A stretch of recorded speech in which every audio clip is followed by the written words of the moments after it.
平安，欢迎收听迦南之声，我是刘应验牧师。8月16号，忠言逆耳。耶利米书27章1到22节，其中第5节这样说：我以大能大力创造了大地，以及地上的人类和所有的动物。我要把地交给谁，就交给谁。我们看到创造大地的这一位创造主，他发声哦，他亲自来告诉这一群他所爱的子民。这个时间已经来到了西底家登基第4年，而这个时候国际上尼布甲尼撒帝国的西方的臣属国，趁着东帝国发生动乱的时候，他们想要密谋那个叛变。那么犹大国的这个四周的国家的使节齐聚在他登基的时候，一起到耶路撒冷，他们想要这个说服这个西底家加入那个反叛的联盟当然西底家他会问一些先知假先知，他们就宣称说，哇，这个巴比伦的统治就要结束了，所以我们被这个劫的被抓第一批被抓走的这一些人跟圣殿的器皿，我们可以能够归回，所以我们反叛的时机是不可以错过的。但是这个时候的耶利米他所领受的却不是这样他所领受的象征性的动作就是他是要被这个神所跟恶所限制住，加在自己的景象，然后他走到西底家的面前来表示犹大的命运已经被决定了，他们要存活的选择只有服从服侍巴比伦，等到日子满了。其实他从上一章就讲，等到日子满就是70年就可以归回所以先知呢背着这个恶到王的面前这耶利米他都没有害怕死亡他就在这个王的面前预言这个国家就要被灭亡，而且要被抓走的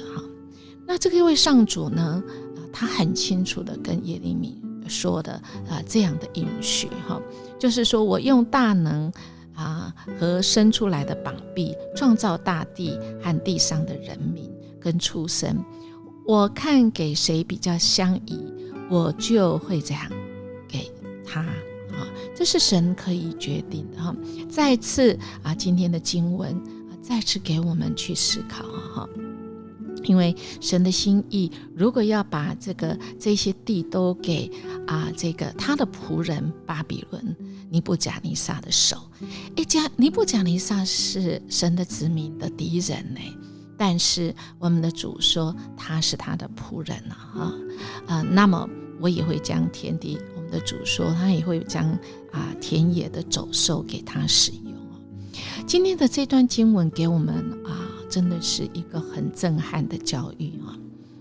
这巴比伦尼布甲尼撒，我们的上主居然是称他是仆人，尤其就是我们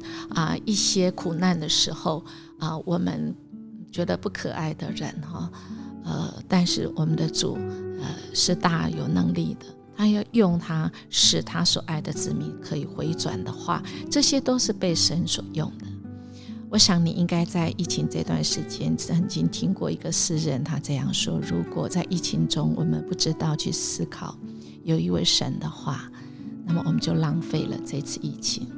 如果我们不在这段的疫情中全心依靠神我们跟神更亲近，那么我们就浪费了这次疫情。如果我们不知道在这段疫情中去思考我们人会死，而我们活着的时候我们要选择永生的盼望，那么这个疫情对我们来讲是浪费了。也就是这个疫情是神所允许的话，那么我们要在这个当中要学功课，我们是不是反省我们自己，我们是不是离了神的标准，那么我们就要回转归向神，让我们可以有机会再次跟神和好，让我们真的是能够活出神在我们当中量身定做的那个使命，那就是我们活着的意义候，而且神要给我们足够的勇气跟力气。我们一起来祷告。亲爱的天父，谢谢你再次给我们机会，今天也透过你的话语提醒我们，我们看为不顺心，我们看为苦难的，我们看为我们的敌人的。主啊，若是你允许，我们要说，主啊，愿我们真的是从中我们能够领受从神你给我们的启示，求你给我们智慧分辨话语的真实。若是真实的话虽然是很逆耳，听不下去，但求你让我们愿意顺服聆听的心。我们这样祈求祷告，奉主耶稣基督的名求，阿们。因为我们今天的生活真的是听从主的话，即便是忠言逆耳，我们也能够照主的话去行出来，然后能够荣耀神的名。如果你喜欢我们的节目，请你订阅，也给我们5星级的鼓励跟好评哦。那么我们明天见。